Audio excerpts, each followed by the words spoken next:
Ining humbo nga perikope nga atong nabasa karon ni San Mateo nga daghan ang mga tema niini, mura matag paragraph dunay mga tagsaon nga mga tema o importante nga mensahe ang Ginoo para kanato nga nakadungog niini. Una, sa unang paragraph mo nga kanamingon si Jesus ay matinon ayaw ihatag ang butang balaan ngadto sa mga iro o sa kanang mga perlas ayaw ilabay nga sa mga baboy tungod kitawag-tawakan sayang tanan o kini mabutang balaan ngadto sa mga iro kung sabot ang mga dili Hudiyo considered as dogs. Kung sabot ang paglantaw nila sa mga Hudiyo ngadto sa uban kanang humubo kanang bang ubos ang paglantaw nila. Pareho sa mga kanang sa Muslim nga kita uban nga mga relihiyon na bilong nga mga infidels, mga pagano kita. Kaya itong sabto nga nung moment ng San Mateo, kay ang San Mateo nga audience nga mo nga sumala sa sugo sa Diyo ni Jesus nga kanang pagita ang wala ang karnero sa nasod sa Israel. So pure nga mga Hudiyo ra ang kinahanglan nga sangyawan. Wahina later on nga bingon si Jesus nga panlakaw ka sa kalibutan ug sangyaw may balita ngadto sa katawhan. So wahina siya human siya pagkabanhaw na universal ang offer sa kaluwasan. Pero kang San Mateo as pure Hudiyo no nga ang kaluwasan ala lamang sa mga Hudiyo. Muna nga dili ang paghatag og mga butang nga balaan ngadto sa mga iro. Kinsay mga iro? Ang non-Hudiyo, dili mga Hudiyo.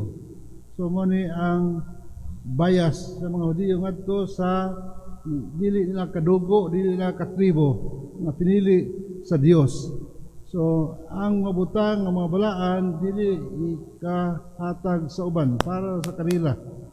Ang salvation, ang kaluwasan exclusive for them. Ikaduha, buhatan ninyo, buhata sa uban, ang buhat ninyo nga buhato nila kaninyo. Kini nga saying, gisagyaw kini ni Gautama Siddhartha Buddha many years ago before Christ was born. Tatong ayaw buhata sa uban, ang di nila gusto nga buhaton nila kaninyo. Ang Jesus ay immediate positive statement nga buhata sa uban, ang gusto niyo buhaton nila diha kaninyo. So muna ang kang Jesus. Yung matod pa sa uban ng mga scholars, Christ must have gotten this from other cultures. He was believed to have gone to Asia like India katong nawa siya sa after the age of 12 years old, ibalik siya sa 30 years old siya. Muna mga kanang guess or hypothesis sa mga scholars. Yan katulad kini kang Buddha. Na niya kining ingon niya kung gusto ka nga respetuhon, pagrespeto sa uban. Kung gusto ka nga kanang tagdon, kinahanglan matinagdanon ka, ingon ana. Kanang sa laing bahin, ingon siya nga kanang sulod ka mo sigpit nga ganghan. Kay lapad ang pultahan og sayon ang dalan paingon sa impyerno. Mabita na nga mas ganahan ta og walay mga rules. Ganahan ta og walay mga padasiya. Pero ang Ginoo mismo ningon niya kanang paningkamot kamo. Jutay na may maluwas.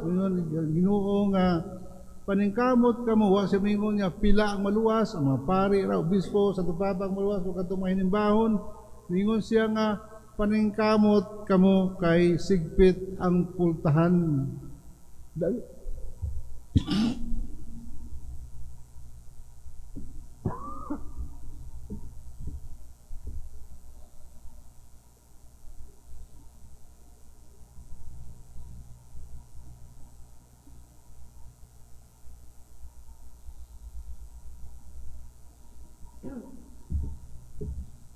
Dunay murag lamok nga misud sa akong tilawkan.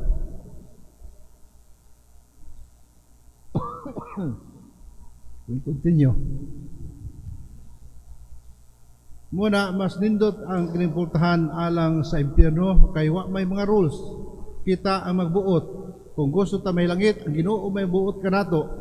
Pero kasagari kanato ang atong kabuton may matuman busa ang atong dalan ang gisubay mo ang dalan paingon sa kalaglagan.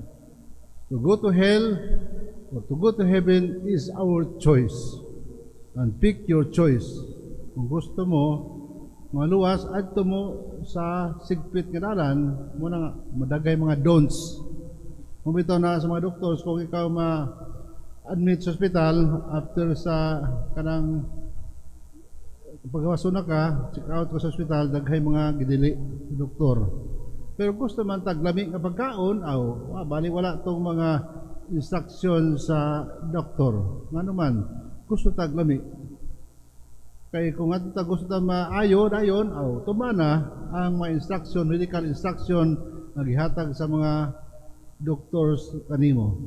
Sama gihapon sa atong pagsulod sa gingarian sa langit, sigpit ang putahan kadaghan ang mga gidadili. Aron kita mahimong balaan, kaya ang mga balaan mao lamang ang makasulod sa gingarian. Muna nga pamalandong kanato sa unang pagbasa atong hinumduman ang kasaysayan sa Israel. Ang unang mitumaw nga powerful empire sa dapit sa Euphrates nga suba mao ang kining Assyrian Empire. Ang hari si King Sennacherib nga taga Ethiopia. Mo'y naghari unya kanang banggitan sila krusado kini siya nga mga kanang mga sundalo busa ilang gisulong ang Northern Kingdom na bihag kini o gidala ang mga evil nga mga tao dito sa Nineveh, the capital of Assyrian Empire, dapit suba.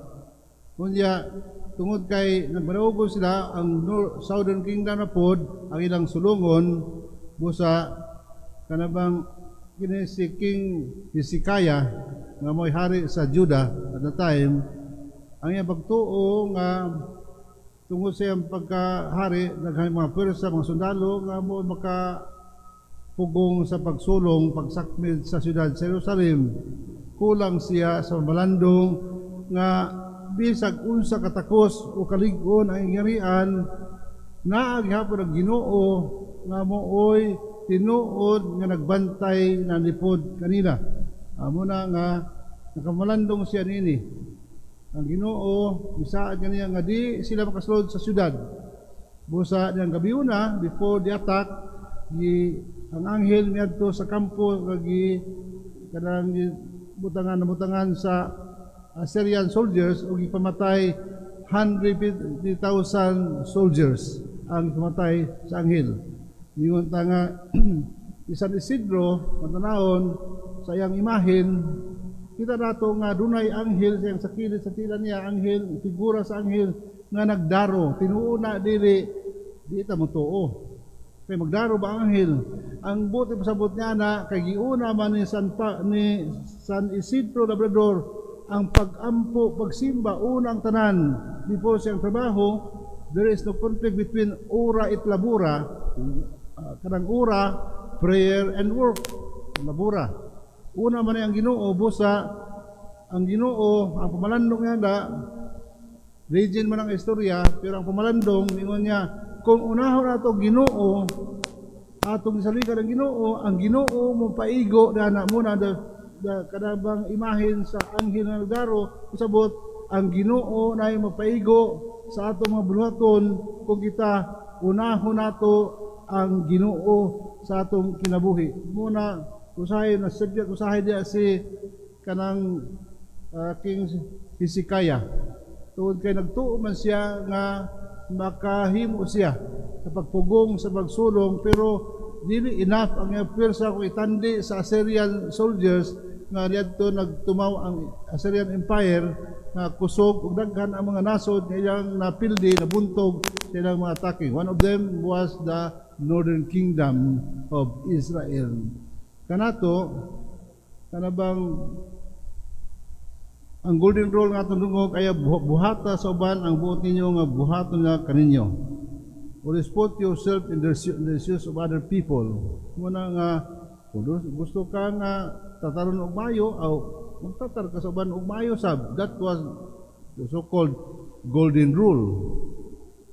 Buhaton nimo maayo sa uban, ang buhat na sa imo ang imong gibuhat kanila. Pero sa panahon karon, ang golden rule lahi. Sa modern world, golden rule says, he who has the gold has the rule. Ang atong tuhan mo ang mga dunay kwarta, gold. Because when you have a gold, you have the rule. Makasugo ka o makamando ka sa tanan tungod kay doon na kay sapi. Damo na ang saying sa modern world karon. He who has the gold has the rule. Hinautun ta nga ang atong kinabuhi nga nakatutok sa Ginoo nga kita iya kanunay kubanan palibdan. Muna nga ang golden rule, buhaton sa uban, ang buhat ninyo, buhaton nila kaninyo kanang buhat ba nga makapaymot sa Ginoo aron bawo sa bawat tao sa imong kayo, mahimuot ka tungod kay nakapaymot ka sa Ginoo.